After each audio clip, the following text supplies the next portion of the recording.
Nous revoici sur le plateau de Mondial 2010 Le Mag pour la seconde partie. On va attaquer tout de suite avec le groupe B. Alors les deux matchs que vous avez pu suivre, Nigeria, Corée du Sud, match nul de partout.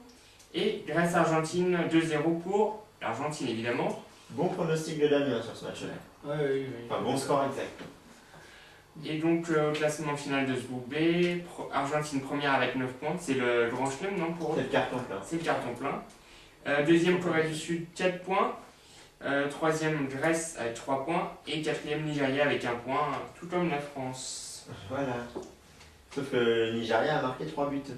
Et nous un seul. Donc oui, si je peux me lancer dessus. Donc sans surprise, l'Argentine, qui est l'une des favorites de ce mondial, passe première avec un carton plein. Après un début mitigé face au Nigeria où ils n'avaient fait que 1-0. Après moi ça ne m'étonne pas, la Corée du Sud qui est deuxième, je vous en avais parlé, j'aime bien cette équipe donc depuis 2002, je ne cesse de me répéter là-dessus. Ils passent avec 4 points, en même temps c'est assez étonnant, il y a beaucoup d'équipes qui passent avec 4 points dans ce mondial. Sur 9 points à prendre ça fait peu. Donc 4 points, ouais, voilà. Une équipe de Grèce, le champion d'Europe 2004 qui s'en va. On a oublié de dire dans le bilan, donc, comme tu as dit, que la France et l'Italie, les deux derniers finalistes de la Coupe du Monde 2006, ils sont partis. La Grèce, le champion d'Europe 2004, ils sont partis. Ça veut dire qu'il y a beaucoup de récents vainqueurs de grandes compétitions qui sont partis déjà dans ce premier tour. Donc oui, je reviens au classement. Donc Corée du Sud donc, qui finit deuxième, qui va passer donc en huitième. Qu'est-ce que j'ai à dire de plus? C'est le groupe à égalité avec le groupe G à avoir marqué le plus de buts. Sauf que bon, c'est que dans le groupe G, il y a le fameux Portugal-Corée du Nord avec 7-0, mais là donc c'est beaucoup plus équilibré. 17 buts dans ce groupe, 7 pour l'Argentine, 5 pour la Corée du Sud, 3 pour le Nigeria, 2 pour la Grèce, donc du coup des scores assez logiques. Moi c'est un groupe qui me satisfait et qui donne des résultats satisfaisants. Oui, alors moi j'ajoute juste que bon, on n'attendait pas moins de l'Argentine. Pareil, le pays d'Amérique latine qualifié, ça en fait 3. En ce qui concerne le Nigeria, bon, je suis un peu déçu pour eux, puisque effectivement, c'est pareil, un pays africain qui est éliminé. Corée du Sud, effectivement, en 2002, elle avait atteint un bon stade de la compétition, alors qu'elle était pays organisateur en plus. Donc voilà, ouais, le classement me semble assez logique finalement. À noter que la Corée du Sud était l'équipe la plus basse au classement FIFA dans ce groupe-là. Et elle passe en huitième. Donc oui, l'Argentine, on les attendait, ils sont là, heureusement. Voilà, heureusement pour le football, Ouais. 7 buts en 3 matchs, c'est pas mal. Alors on va continuer tout de suite avec le groupe C. Les deux matchs que vous avez pu suivre, États-Unis-Algérie, 1-0 pour les États-Unis. Et Slovénie-Angleterre, c'est dans l'autre sens, 1-0 pour l'Angleterre. Au niveau du classement, États-Unis premier avec 5 points. Angleterre deuxième avec 5 points également. Slovénie troisième avec 4 points. Et l'Algérie qui a fini également, les 3 équipes déjà, avec 1 point, quatrième position pour l'Algérie. Oui, donc effectivement, un groupe assez décevant. Au niveau en termes de buts, je parle, puisque le groupe H a marqué 8 buts, on en reviendra après. Et là, ce groupe-là a marqué 9 buts. 4 buts pour les États-Unis, 3 buts pour la Slovénie, 2 buts pour l'Angleterre, 0 but pour l'Algérie. Je tiens quand même donc à dire, dans ce groupe-là, j'ai quand même un truc à dire. Je suis déçu que la Slovénie ne passe pas et je suis en colère que l'Angleterre passe parce qu'avec tout ce qu'ils nous ont montré dans les 3 matchs qu'on a vus, enfin justement, tout ce qu'ils nous ont montré dans le tournoi, tout ce qu'ils ne nous ont pas montré me permettrait de dire qu'ils ne méritent pas leur qualification. Ils ont eu beaucoup de chance dans le dernier match de faire 1-0 face à la Slovénie, mais honnêtement, 2 buts seulement, ils arrivent à passer. Les Slovènes ont prouvé beaucoup plus de choses. Je suis assez déçu pour cette équipe slovène et je pense que, on y reviendra à la fin de l'émission, que l'Angleterre va se faire descendre en huitième de finale. Sinon, l'Algérie ne marque aucun but. C'est décevant aussi pour cette équipe, quoi, pas qu'on attendait, mais que 24 ans après leur dernière Coupe du Monde, on espérait qu'ils fassent un peu mieux. Ouais, bah, Les États-Unis, oui, pardon. excuse-moi, je souligne que les États-Unis ont une équipe très surprenante et qu'avec la Corée du Sud, qui est outsider, les États-Unis sont vraiment mes chouchous de ce premier tour où ils ont montré beaucoup de choses et beaucoup de solidité. Ouais, effectivement, l'Angleterre a montré un jeu un peu dégueulasse, donc On mâche pas les mots.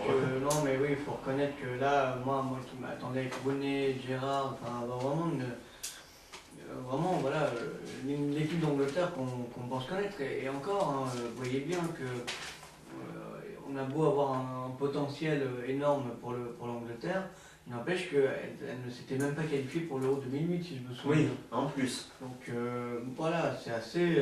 Enfin, l'Angleterre est vraiment décevante alors qu'elle a un potentiel immense.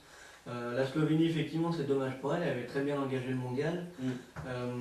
Les États-Unis, avec 2 buts refusés sur 2 matchs, il était peut-être temps qu'ils soient qualifiés. Oui, et surtout à la première place, hein. Ils Oui, le méritent voilà. bien. Oui.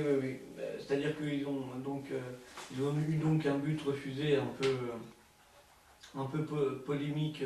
C'était contre la Slovénie. Oui, c'est ça. Où ils auraient pu emporter le match à 3-2 Voilà. après avoir été menés 2-0. Voilà, c'est ça. Et pareil, là, contre l'Algérie, ils auraient facilement pu avoir 2-0. L'Algérie qui a été assez volontaire, hein, je dois bien reconnaître que même si elle n'a pas planté de but, elle s'est procuré beaucoup plus d'occasions que les Français.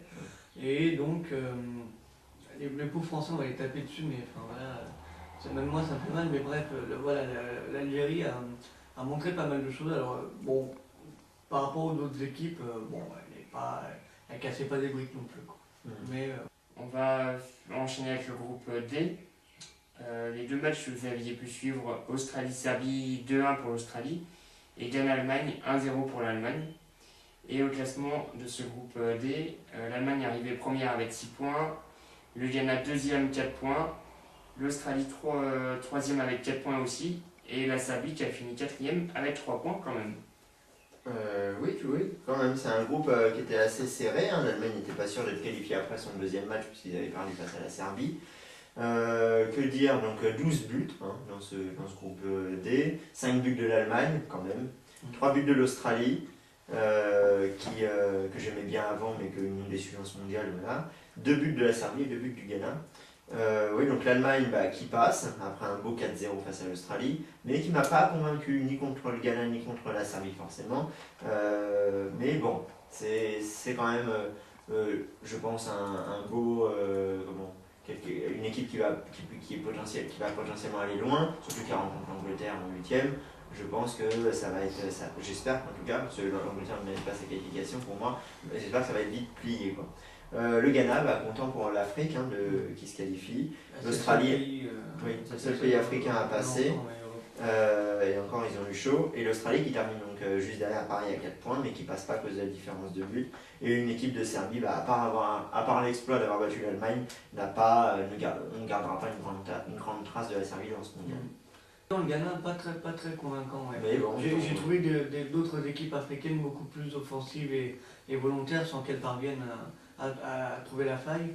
Ouais. Pour ce qui est de l'Allemagne, je suis pas spécialement d'accord avec toi. J'ai trouvé qu'ils étaient bons. Sûrement de la maladresse dans le dernier geste, mais ça c'est un peu le syndrome qu'ont tous les grands favoris là, de ce que j'ai pu voir.